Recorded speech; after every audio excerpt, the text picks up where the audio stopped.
दोस्तों, दुनिया का सबसे एडवांस संस्थान नासा को माना जाता है। इसके बारे में कहा जाता है कि ये दुनिया के किसी भी रहस्य को बड़ी आसानी से उजागर कर देता है।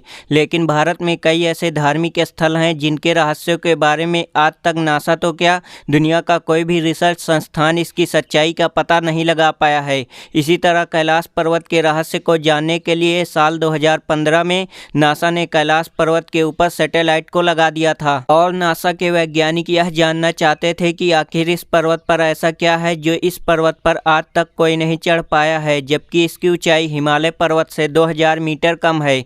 हिमालय पर्वत पर अभी तक 7000 से भी ज़्यादा लोग चढ़ चुके हैं, लेकिन कैलाश पर्वत एक ऐसा पर्वत है जिस पर आज तक कोई नहीं चढ़ पाया है और ना ही कोई हेलीकॉप्टर इस पर जा पाया है। और दोस्तों, कहा जाता है कि कैलाश पर्वत पर साक्षात भगवान शिव का निवास है और आज भी भगवान शिव वहाँ पर रहते हैं। और कहा जाता है कि वहाँ पर जो इंसान जाता है वह आधी रास्ता से ही लौट आता है, क्योंकि कैलाश पर्वत पर कुछ दूर चढ़ते ही अजीबोगरीब घटनाएं होने लगती हैं, जैसे कि बर्फ काफ़ी तेज़ी से पिघलने लगती है और तेज़ हवाएं चलने लगती हैं। और इस पर्वत को स्वर्ग की सीढ़ी भी कहा जाता है, क्योंकि इस पर्वत पर भगवान शिव आज भी अपने परिवार के साथ रहते हैं।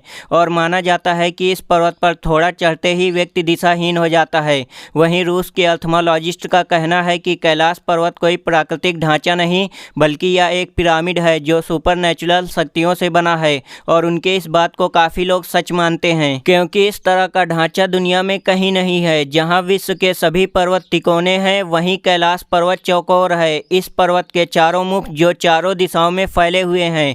पुराणों के मुताबिक यह पर्वत सृष्टि का केंद्र है। और दोस्तों, साल 1926 में कैलाश पर्वत पर चढ़ाई करने की पहली दिलचस्पी तब शुरू हुई जब प्रसिद्ध पर्वतारोही हिमू रटलेज ने पहाड़ के उत्तरी भाग का अध्ययन करना शुरू किया, लेकिन बर्फबारी ने उनकी इस उम्मीद को खत्म कर दिया था।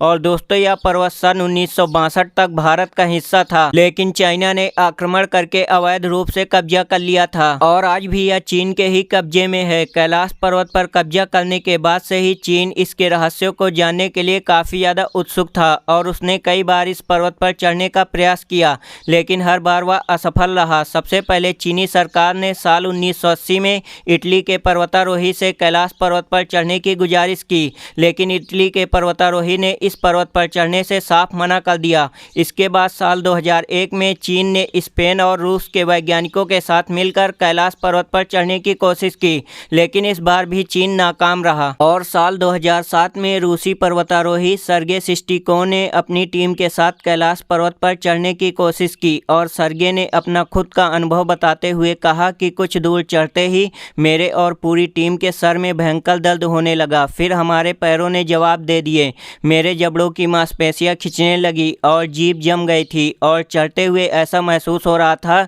कि मैं इस पर्वत पर चढ़ने लायक नहीं हूं। कैलाश पर्वत पर चढ़ने वाले लोगों का कहना है कि पृथ्वी पर कहीं और की तुलना में कैलाश पर्वत पर समय तेजी से आगे बढ़ता है। और दोस्तों, कैलाश पर्वत पर चढ़ने वाले सभी लोगों का ये मानना है कि इस पर्वत पर चढ़ना लगभग असंभव है, क्योंकि यह पर्वत किसी अदृश्य शक्तियों द्वारा घिरा है। और दोस्तों, साल 2015-16 में नासा ने इस रहस्य को जानने के लिए कैलाश पर्वत की एक फोटो ली थी, जिसमें कि भगवान शिव साफ साफ नजर आए हैं। और दोस्तों, कैलाश पर्वत पर आज तक केवल एक ही इंसान चढ़ पाया है, जिसका नाम बौद्ध भिक्षु मिलारेप्पा है। बौद्ध भिक्षु मिलारेप्पा ही एक ऐसे व्यक्ति हैं जो कैलाश पर्वत पर चढ़कर वापस आ चुके हैं।